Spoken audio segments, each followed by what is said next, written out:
Karena banyak banget sekarang orang ngaji kitab, buka sendiri, baca sendiri, menyimpulkan sendiri. Itu jadi gampang ngejudge. Mau ilmu, lu harus datengin orang yang berilmu. Lu harus samperin. Lu harus berguru, dan lu harus dianggap sebagai murid sama guru lu. Lu nganggap dia guru, tapi guru lu nggak nganggap lu murid, ya gimana? Gitu. Nah dari situlah akan ada chemistry ya antara seorang murid dan guru di situ. Nah dari situlah orang itu tidak akan gampang menjudge kalau misalkan kita tuh punya guru, ada mentor lah bahasanya. Selamat datang di Rukun Podcast. Assalamualaikum, Gus Ridi Izhar. Waalaikumsalam warahmatullahi wabarakatuh. Gua manggilnya Gus atau Ustadz ini, takutnya santri-santri pada ngamuk. Kayaknya lebih enaknya manggil Bang aja kali ya. Kita ini kan sebenarnya buat sahabat Rukun tahu, kita ini kan kawan seperjuangan dulu ya di Gontor. Iya. Satu angkatan ya. Satu angkatan kita dulu ya. Satu alma mater. Satu alma mater. Ketemu terakhir tahun berapa itu? Kita tuh ketemu tuh terakhir itu kapan ya? Mungkin tahun lalu apa ya? Gua ketemu sama lu ya. Pas lulus. Pokoknya gue tuh lost kontak sama lu tuh ketika gue lulus, habis itu kita ngabdi bareng-bareng, lost kontak tuh gue tuh. Iya. Ada 7 tahun. Ada kali 7 tahun gue lost kontak, baru gue ketemu lagi baru tahun lalu kali itu terakhir. Iya. Karena kan gue konsulnya kan Lampung. Oh ya lu Sumatera ya? Iya, Jakarta kan. Gue Jakarta. Nah, buat sahabat Rukun juga kenalan nih sama Bro Rifdi nih. Jadi lu itu sekarang aktif di Darun Najah. Iya, sekarang gue full time di Pondok Pesantren Darun Najah dan di Jakarta. Antum itu sebenarnya salah satu cucu ya dari pendiri Pondok Pesantren Darun Najah. Ya kurang lebih seperti itu. Bersama Rukun kenalan nih. Jadi berarti secara dari lahir pun lingkungan itu udah lingkungan santri ya? Iya, alhamdulillah. Gue lahir ya di dalam pondok pesantren ya tahun 95 ketika itu, dan gue dari keluarga pesantren memang. Cuman pesantren dalam tanda kutip ya, pesantren modern. Maksudnya bukan kayak yang di benak banyak orang mungkin pesantren itu kan sangat klasik. Iya. Gitu kan. Benar. Artinya secara pendidikan, kemudian secara pengetahuan itu sangat modern banget ya. Iya, kurang lebihnya sama kayak ya Gontor. Iya. Berarti dari kecil di Darun Najah besar sama Pak Yai lah ya. Sama ayah ya, orang tua. Sama orang tua, dan pindah ke Gontor nih belajarnya nih selama 6 tahun. Iya, gue TK SD di Darun Najah, habis itu SMP SMA gue di Pondok Modern Darussalam Gontor di Jawa Timur, gue ya. Kita ketemu habis itu Gontor 1, kita ketemu habis itu. Setelah itu lulus, gue kuliah lanjut S1 di Madinah. Ya. Ngambil jurusan apa itu? Ngambil jurusan Usuluddin gue. Usuluddin itu Usuluddin. Apa yang dipelajarin di Usuluddin itu? Jadi kalau di Madinah, di kampus gue sendiri ya, di Universitas Islam Madinah, kita singkat UIM. Di Madinah itu S1 tuh nggak ada fakultas, adanya penjurusan. Nah, jadi di UIM itu tuh kan ada fakultas Quran, fakultas bahasa Arab, fakultas hadis, fakultas syariah, sama fakultas Usuluddin. Nggak ada sebutan fakultas apa jurusan sih. Yang penting adanya yaitu fakultas Usuluddin, Quran, ada 5 tadi. Nah kebetulan gue ngambil Usuluddin. Kenapa lu ngambilnya Usuluddin? Kan kayaknya berat banget deh gitu. Padahal nggak ada yang dibawa kalau berat. Iya juga. Iya. Enggak tahu ya, karena gue lihat majal tuh apa ya, bidang yang gue sukain di situ ketika itu pada saat itu memang ada di Usuluddin. Karena gue lebih condong ke belajar pendidikan, psikologi, sejarah, perbandingan agama, belajar tentang sekte-sekte yang ada di dalam Islam. Itu gitu. Belajar di Usuluddin itu? Belajar terus madhab kelompok-kelompok pemikiran kontemporer itu di Usuluddin. Nah itu takhusus penjurusan gue memang di situ ketika itu. Itu berapa tahun belajar di situ? Ya 8 semester kita, kurang lebih sama kayak di Indo, kita S1 itu 8 semester 4 tahun ya. Sama 4 tahun ya, 4 tahun sama. Jadi habis pembelajaran di sana langsung balik ke sini? Ya, gue selesai di Madinah itu tahun 2019, habis itu gue balik, jeder COVID. Habis itu Habis itu gue iseng-iseng daftar kuliah S2 kemana-mana, akhirnya gue lanjut. Sekarang gue lagi lanjut S2 nih, mohon doanya ya teman-teman semua. Amin. Lagi nulis. Gue lagi di UGM sekarang. Oh di UGM? Ya, gue di UGM di Fakultas Ilmu Budaya, Prodi Kajian Timur Tengah. Oh berarti sama si Kamal Ihsan ya? Oh iya, gue sama si Kamal Ihsan, tapi gue nggak satu prodi, tapi satu fakultas. Dia FIB juga, cuman dia ngambil sastra. Tapi karena ini masih di sini karena online ya? Nah iya, uniknya lagi, gue 2 tahun kuliah di UGM, gue sama sekali kagak pernah ngelihat gerbang kampusnya. Karena COVID ya? Karena COVID. Hikmahnya kali itu. Iya, makanya gue berdoa semoga aja nanti ijazah S2 gue bukan PDF. Sudah online gitu, ijazah PDF juga. Iya, aduh, bimbingannya online. Aduh. Berarti udah fasenya tuh udah berbeda itu. Nah, nih bro, lu kan ibaratnya dari kecil ya, bahkan dari lahir itu kan kalangannya santri lah, ibaratnya sangat religius. Pendidikan pun bisa dibilang ya religius juga gitu. Apa yang mendasari lu akhirnya mau? Biasanya kita kan anak muda itu kan bawaannya pengennya, gue pengennya yang berbeda deh gitu. Gue pengennya sesuatu yang umum-umum aja deh gitu. Atau jurusan-jurusan yang di luar dari keterkaitan dengan agama. Apa yang akhirnya mendasari lu tetap gue di Gontor nih, mau masuk Gontor. Setelah Gontor, gue mau kuliah di Madinah nih gitu. Sebenarnya mungkin banyak dari orang-orang ya di sekitar gue, terutama teman-teman kita ya gitu. Teman-teman kita gitu. Rifdi hidupnya udah enak gitu, udah lurus aja, udah tinggal ngikutin alur. Iya. Sebenarnya gue kurang nyaman deh kalau misalkan dibilang gitu, karena gue juga pernah ngalamin satu fase di mana gue denial. Habis itu denial ya. Gue nggak mau ngikutin arus gitu. Nah gitu kan. Ya kayak gue lahir tahun 95, ketika itu di Darunaja, gue TK, SD di situ. Ketika SD, ini ada cerita unik ketika gue masuk Gontor. Iya, boleh. Nah ketika itu SD gue kelas 6 tahun 2006 itu, teman-teman gue udah pada daftar lanjut SMP. Ya, cakep lah di Jakarta lah ya kan. Ketika itu guru-guru gue sama teman-teman tuh pada nanya, Rifdi mau lanjut SMP di mana gitu kan? Gue bingung. Gue nggak tahu nih gue mau lanjut SMP di mana. Akhirnya ketika itu gue balik ke rumah, gue ngadu sama bokap, sama nyokap gue ngadu. Rifdi ditanyain sama temen-temen lanjut di mana, terus bokap gue ngomong gini, bilang aja kalau ada yang nanya, Rifdi lanjut di SMP Gontor namanya. Oh, SMP Gontor. SMP Gontor gitu. Gue kagak tahu Gontor itu apaan, makhluk apa gue juga gak tahu. Oke. Karena gue balik ke sekolah SD, habis itu gue ditanyain sama guru-guru sama teman-teman, lu di mana lanjut di? Gue di SMP Gontor nanti. Tapi guru-guru gue spontan ngomong, bagus tuh, sekolah bagus. Akhirnya gue jadi pede kan. Iya. Oh bagus ya. Walaupun lu nggak tahu. Walaupun gue nggak tahu itu apa Gontor. Habis itu ketika itu gue pulang kampung lah tuh Syawal. Gue pulang kampung, kebetulan nyokap gue orang Pekalongan, Jawa Tengah. Akhirnya gue dibawa ke Pekalongan. Ketika di Pekalongan gue dibawa sama orang tua gue buat kemana nih Pak? Gue bilang kita mau ke SMP Gontor, deket kok. Nanti PP aja setiap hari dianterin tiap pagi. Bokap gue ngomong begitu kan. Habis itu ya udah gue dianterin, kok jauh banget, barang yang dibawa banyak banget lagi. Iya. Dan lu percaya gitu? Dan gue percaya aja, nggak tuh gue dimasukin pondok, bray. Iya. Gue masukin pondok lah. Asli gue ditipu nih sama orang tua gue sendiri. Artinya lu sendiri nggak expect ya? Gue nggak expect Gontor ya. Gue nggak expect. Dan gue jujur aja gue nggak betah di pondok. Gue nggak betah di pondok sampai gue kelas 3 dan gue dijanjin sama bokap gue, nanti di Gontor sampai SMP aja, di pondok sampai SMP aja. Habis itu nggak tahu setelah SMP gue jadi makin betah, gue ketemu lu, gue ketemu teman-teman yang lain dengan kegiatan, gue makin betah. Ya udah lanjut lah gue SMA sampai selesai.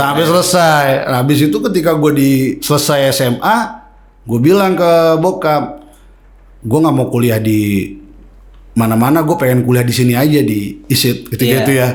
Karena gue lihat gue bakal balik ke Darunaja, dan yang dibutuhkan sama Darunaja sekarang ada sistem manajemen yang kuat dan yang sebagainya lah gitu kan. Tapi ketika itu qadarullah, Darunaja lagi mesra-mesranya itu sama Madinah. Akhirnya gue daftar ke Madinah, akhirnya gue berangkat ke Madinah. Padahal sama sekali gitu, gue jujur aja malu, gue kagak ada kemauan ya, giroh apa desire untuk belajar agama. Oh gitu? Iya, gue jujur aja. Perspektif teman-teman gitu kan, lihat, wah ini Rifdi kelihatannya lurus banget nih. Iya, harusnya jelas banget ya kan. Lu misalnya memang di lingkungan yang religi, kemudian masuknya ke Gontor, setelah Gontor ke Madinah, luar biasa nih gitu kan. Padahal nggak selurus itu. Gue sebenarnya dulu ketika gue lulus SMA itu gue pengen banget belajar filsafat dan sejarah ya. Wih, filsafat. Iya. Gue belajar filsafat, gue pengen banget belajar filsafat, sejarah dan ilmu-ilmu pemikiran yang lain lah ya. Dan gue nggak expect kalau gue tuh bakal ke Madinah, kota suci. Lu bayangin loh, kota suci kedua gitu kan, setelah Mekah. Nah, apa yang mendasari lu akhirnya berangkat ke situ? Yang mendasari gue, ya sebenarnya gue jujur aja ya, gue birrul walidain. Ketika itu nggak tahu kenapa gue nih cucu pertama ya dari keluarga nyokap. Ketika itu gue deket banget sama nenek gue, dan nenek gue selalu bilang, udah lu ikutin kata-kata orang tua kamu, gini-gini, semoga lancar semua kalau ikutin kata-kata orang tua. Akhirnya gue bilang, ya bismillah lah. Ketika itu cobalah gue ke Madinah. Padahal gue ke Madinah itu, gue cuman satu, gue cuman nggak mau nyusahin orang tua gue.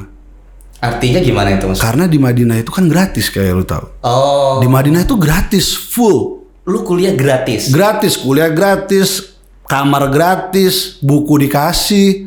Makan tiket pesawat kayak kacang goreng kita dibagiin, PP. Iya. Berangkat juga dibagi? Berangkat dibagiin, kita dibiayain. Haji ya gratis. Kalau gitu gue berangkat juga. Berangkat lah. Kok bisa kayak gitu sih?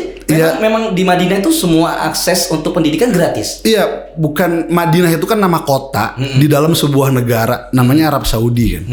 Jadi universitas, hampir mayoritas seluruh universitas negeri yang ada di negara Arab Saudi, kerajaan Arab Saudi itu gratis untuk orang asing.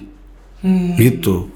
Kalau gue pertama ujiannya itu dulu nggak? ada, muqabalah namanya. Tetap harus ada ujiannya dulu untuk bisa masuk ke sana gitu ya. Iya. Dan itu apa, ujiannya berat nggak?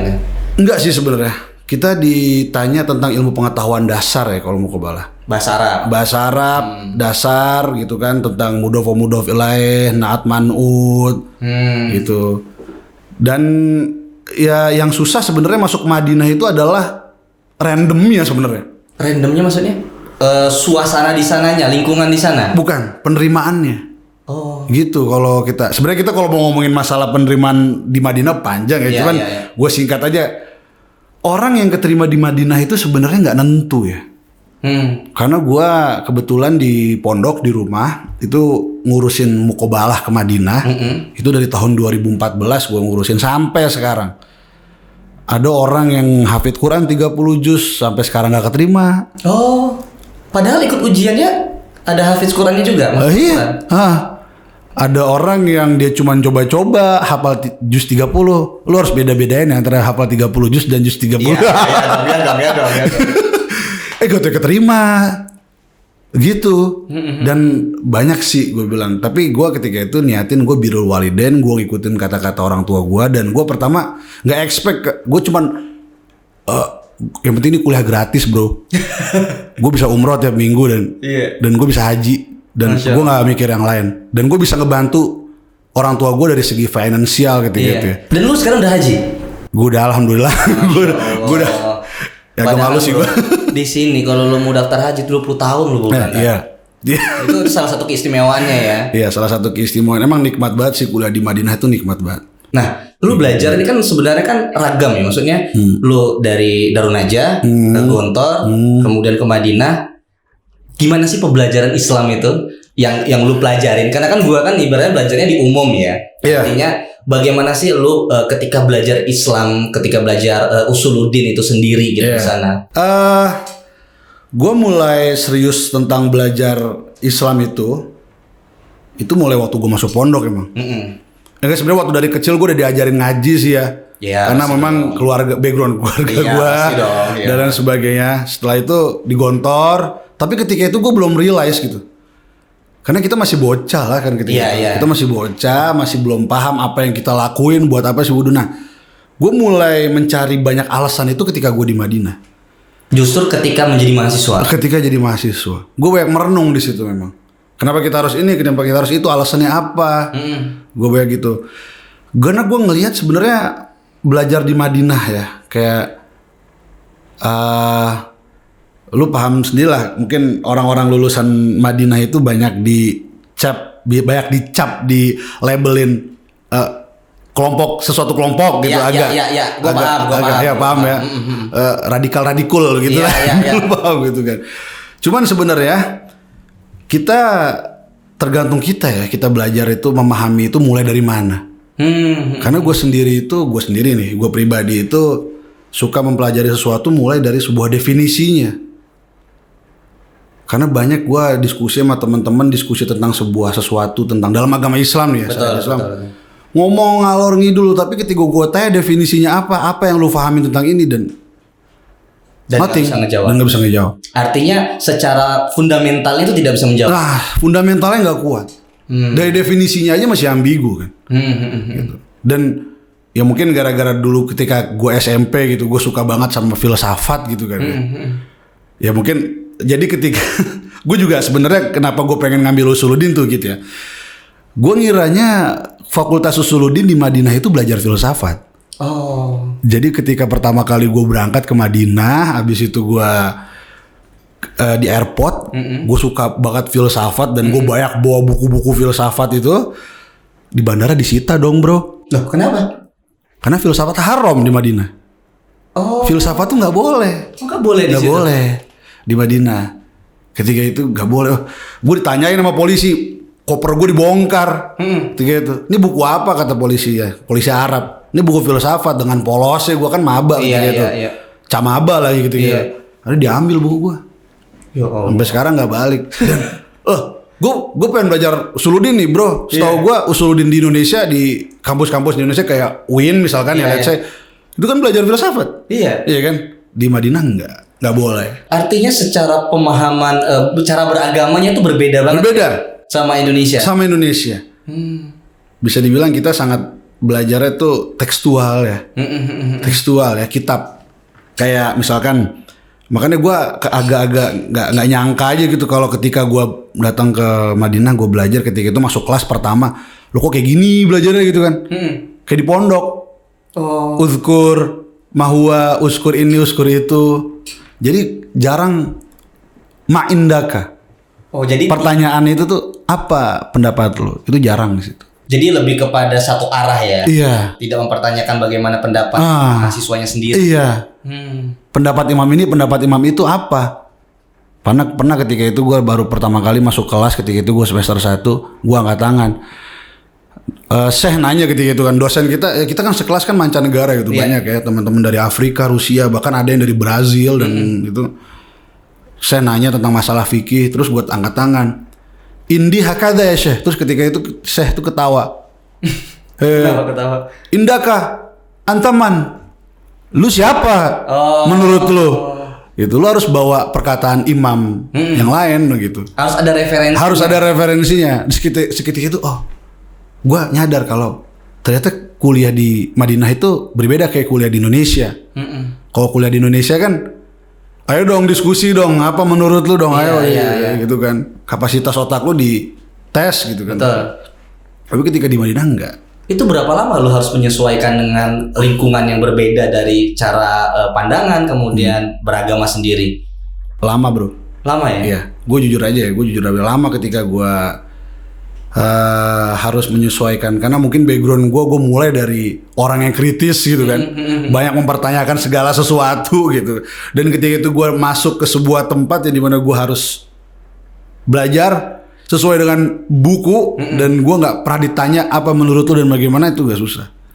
Tapi dari situ gue banyak ngambil pelajaran bahwa ya memang sampai gue nemu satu perkataan laulal isnad laqala man syaa masyaa. Artinya kalau bukan tanpa sanad keilmuan, semua orang itu akan berbicara apa aja. Artinya tidak dinilai sedikit pun. Iya. Makanya spesialnya agama Islam itu ada di situ. Islam itu agama sanad, agama dalil, gitu. Yang nggak dipunyai sama agama lain, gitu kan. Jadi dalam Islam itu ada yang namanya sanad keilmuan. Lu belajar sama siapa? Yang lu berguru sama siapa? Guru lu tuh belajar sama siapa? Gurunya guru lu tuh belajar sama siapa? Itu namanya isnad, sanad. Harus ada itu. Harus ada dalam Islam. Terus kalau misalnya kayak zaman sekarang di Indonesia gitu gimana? Nah, itu dia. Banyak gitu kita diskusi. Sekarang kan zaman informasi ya. Kita dapetin apa aja gampang ya, dari HP semuanya bisa ngeliat YouTube dan bagaimanapun ya. Betul. Tapi ya seperti yang pernah kita obrolin juga gitu. gara-gara akses tentang ilmu itu gampang kita dapetin, jadi orang tuh gampang menjudge. Setuju sih, setuju. Jadi gitu. Dan gue masih salut banget ya sama ketika gue di Madinah, gue banyak bergaul sama banyak orang berbagai kalangan ya. Kelompok A, kelompok B, kelompok C. Misalnya ada satu kelompok nih, itu dalamnya itu anak-anak kiai gus-gus salaf. Oh, dari artinya background kelompok itu bukan dari negara tapi dari pandangan. Dari pandangan ya. Oke. Gitu kan ya. Jadi ada itu kita belajar di situ itu tentang apa namanya, gimana caranya syuhbatul ustad, menghormati. Lu harus kalau mau ilmu lu datengin, jangan ilmu nggak akan datengin lu kalau lu nggak datengin. Gitu kan ya. Jadi pentingnya kita itu talaki ya. Kalau kita di Madinah itu, kalau gua dulu kuliah gua belajar namanya talaki. Apa itu? Kalau lu mau ilmu, lu harus datengin orang yang berilmu. Lu harus samperin. Lu harus berguru, dan lu harus dianggap sebagai murid sama guru lu. Lu nganggap dia guru, tapi guru lu nggak nganggap lu murid, ya gimana? Gitu. Nah dari situlah akan ada chemistry ya antara seorang murid dan guru di situ. Nah dari situlah orang itu tidak akan gampang menjudge kalau misalkan kita tuh punya guru, ada mentor lah bahasanya. Iya betul. Karena banyak banget sekarang orang ngaji kitab, buka sendiri, baca sendiri, menyimpulkan sendiri. Itu jadi gampang ngejudge. Lu baru belajar segini, lu salah bro. Nggak, jangan gitu. Itu mungkin ibaratnya kayak gojolak gua sendiri sih sebenarnya. Selama beberapa tahun terakhir sebenarnya kan pandangan itu memang banyak ya. Ibarat kita melihat satu pohon dari sisi belakang, dari sisi depan, dari sisi samping gitu kan. Tapi memang yang menjadi pemerhatian gua selama di media sosial itu lebih bermasalah sensitifnya. Itu terkait justru pandangan itu, yaitu fikih sendiri gitu ibaratnya. Itu luar biasa sensitifnya sama yang lu mention tadi. Nah itu menurut lu dari mudahnya informasi, kemudian ragamnya perspektif pandangan, itu gimana sih buat kita nih anak muda nih gitu kan, pengen belajar, mungkin latar belakangnya juga bukan pondok atau belakangnya juga pondok itu kan sendiri juga itu basic ya ibaratnya, kita masih dasarnya gitu, itu agar bisa belajar secara bukan benar ya, insya Allah semuanya benar lah ibaratnya ya, kecuali memang tidak sesuai dengan Quran dan hadis gitu. Tapi bagaimana kita bisa memahami perbedaan itu sendiri itu, gimana tuh? Sebenarnya ini agak kompleks ya pertanyaan lu. Cuman gue buat simpel aja. Jadi sorry nih, gue mau gak buka-bukaan aja. Ketika gue kuliah di Madinah itu, yang gue lihat memang di Madinah itu sendiri, kampus gue ya. Karena sebenarnya di Madinah itu juga ada banyak kampus. Jadi kampus gue ini salah satu dari beberapa kampus di Madinah. Dari ratusan kampus. Ya di Madinah itu. Gitu. Gue ngeliat di Madinah itu kayak ada silent war. Apa ya silent war tuh ya? Cold war tuh kayak perang dingin ya. Perang diem-dieman. Antara satu kelompok dengan kelompok ini. Ketika gue duduk sama kelompok A, dia ngomongin kelompok B. Ketika gue duduk dengan kelompok B, dia ngejelek-jelekin kelompok A dan lain sebagainya. Bahkan itu terjadi juga. Itu terjadi juga di kalangan kita para penuntut ilmu gitu kan. Dan ketika itu gue bingung ya. Kita mau belajar bro. Kalau semakin berilmu, kok semakin tingkat kebencian tinggi malah. Iya, tingkat kebencian lu terhadap Muslim, terhadap sama kelompok kok makin benci. Coba dulu duduk, introspeksi diri dulu gitu kan. Gimana? Dan gue ngambil kesimpulan sampai saat ini, setelah gue belajar ya, gue diskusi, walaupun ilmu gue masih cetek banget gitu kan dari teman-teman. Lu aja Madinah cetek, apalagi gue ini kan di sini kan. Gak gitu. Gue ini kalau dibilang tolibul ilmi itu kan penuntut ilmu ya. Gue bukan tolibul ilmi gitu. Gue tuailib. Gue lebih kecil daripada tolibul ilmi. Kenapa? Gue belum nyampe situ karena gue masih harus banyak belajar gitu kan. Jadi gini, cara menyikapi tadi ya sebenarnya perbedaan, lo harus paham dulu antara apa itu usul sama furu. Coba boleh dijelaskan itu usul ini sama furu gitu. Yang gue pahamin yang Al-Fakir pahamin itu, usul itu adalah sesuatu dalam agama Islam yang asal, yang nggak bisa dirubah. Contohnya? Ya tadi kayak Tuhan tuh satu. Namanya Allah. Malaikat tuh ada segini, Nabi ada segini, Makanya ada yang namanya rukun iman, rukun Islam itu usul. Gitu. Itu usul, nggak bisa berubah. Ada yang nama Nabi kita Nabi Muhammad itu usul dan nggak bisa berganti. Iya. Gitu loh. Ada yang namanya furu'. Furu' itu sesuatu yang bisa ada banyak dalilnya. Kayak misalkan begini. Fikih. Fikih itu apa fikih? Ada beberapa pendapat yang berbeda, beberapa kelompok itu berbeda pendapat kayak lu tuh kalau baca bismillah tuh harus jahar. Lu tuh kalau harus baca bismillah tuh harus jelas, keras. Bismillahirrahmanirrahim ketika jadi imam. Ada satu kelompok yang bilang lu nggak usah baca bismillah dengan berbagai alasan, langsung alhamdulillahirabbil alamin. Ada yang bilang juga lu tuh harus baca bismillah tuh tapi sir aja. Bismillahirrahmanirrahim. Alhamdulillahirabbil alamin. Nah itu gimana, Bro?